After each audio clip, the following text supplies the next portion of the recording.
Essa coisa do bruxismo é muito interessante, né? Uma vez até uma paciente no consultório chegou e falou: doutor, eu acho que eu tô fazendo bruxaria. O dentista falou uma vez que eu tô fazendo bruxaria. Eu falei: o quê?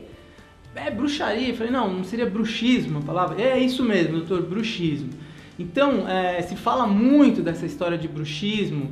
A gente aborda isso como apertamento dental, esfregamento dental, bruxismo. É um problema neuromuscular que tem algumas causas, mas a questão não é essa. A questão é que é importante você perceber se durante a noite você acorda apertando os dentes ou pela manhã, dores musculares nas articulações, dor de cabeça, contraturas no pescoço, até mesmo torcicolos podem ter relação com o problema do bruxismo. Então é importante esse diagnóstico, lógico, pelo profissional. E o tratamento nem sempre é um tratamento rápido, mas é importante fazer o diagnóstico, tratar, porque o bruxismo agrava outras doenças da boca, como a doença periodontal e as doenças articulares principalmente, tá?